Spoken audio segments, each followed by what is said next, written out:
ثروة ضخمة في أرض مصر محدش استغلها بالشكل الكافي لحد دلوقتي. ثروة موجودة في سيناء والصحراء الشرقية وبتتصدر فعلا لدول كبرى زي أمريكا واليابان والصين، لكن مفيش إحصاء دقيق لحجمها واحتياطاتها، ولسه مجال الاستثمار فيها محدود جدا رغم إن المنافسة عليها كبيرة جدا بين دول أمريكا وآسيا. لكن لغاية دلوقتي محدش عارف يستغل الكنز الموجود في المنطقة دي. يا ترى إيه الكنز الموجود في صحراء سيناء وإزاي نحقق أقصى استفادة منه؟ ده اللي هنعرفه مع بعض في الفيديو ده، فخليك متابع معانا للآخر.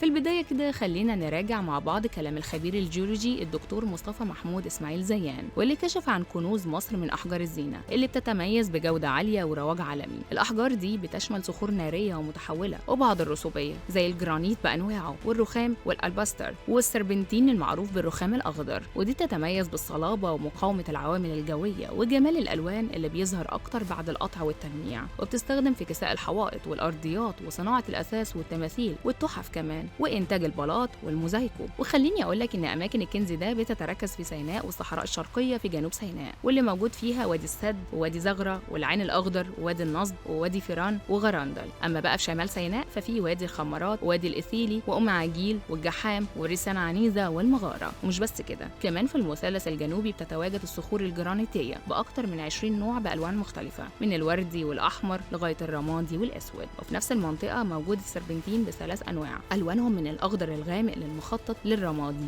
بالإضافة للحجر الجيري الرخامي زي البرلاتو الأبيض المنتشر في وسط سيناء ووادي فيران. كمان في شرق راس سدر يظهر الرخام الأسود والرخام الرمادي والرخام الأصفر موجود في وادي غراندل، والرخام الوردي والتشينو موجود في وادي الإثيلي والخمارات شمال سيناء. أما في الصحراء الشرقية فالأماكن الغنية بالأحجار بتقع ما بين خطي طول 33 و35 شرقا وخط عرض 24 و28 شمالا، وبتضم أنواع زي الجرانيت والديوريت والجابرو والرخام. الصحراء الشرقية كمان فيها نوعين مميزين جدا بيعتبروا من أجمل وأصلب الأحجار، وهما الحجر الصماق الإمبراطوري والبريشيا الخضراء، وده بيخليها واحدة من أهم مناطق الأحجار على مستوى العالم. ومع ذلك النشاط التعديني فيها محدود جدا بالرغم من الوفرة والتنوع. بالنسبة للأسواق الدولية للأحجار المصرية مطلوبة في أمريكا واليابان اللي بيستوردوا الأنواع المجهزة، بينما دول تانية زي البرازيل والصين وفنلندا والهند والنرويج والبرتغال وإسبانيا والسويد وتركيا بتستورد الأنواع الغير مجهزة من السوق الإفريقي. كمان فرصة ضخمة جدا لأنه سوق ناشئ وحركة العمران فيه سريعة، وبالتالي محتاج كميات كبيرة من أحجار الزينة. المشكلة الرئيسية إن مفيش إحصاء دقيق لحجم الإنتاج أو الاحتياطي. الدكتور مصطفى محمود قال إن الإنتاج المحلي في سيناء سنة 90-91 كان حوالي 343 متر مكعب كتل جرانيتية و658 طن كسر جرانيت من جنوب سيناء، بالإضافة ل 5700 متر مكعب رخام كتل و1200 طن كسر رخام من شمال سيناء. لكن ده مثال قديم والاحتياطات الفعلية أكبر بكتير ولسه مش متقدرة، واللي واضح ان كنوز مصر من الاحجار موجوده بالفعل ومتنوعه بشكل كبير، وبتتطلب خطه استغلال اوسع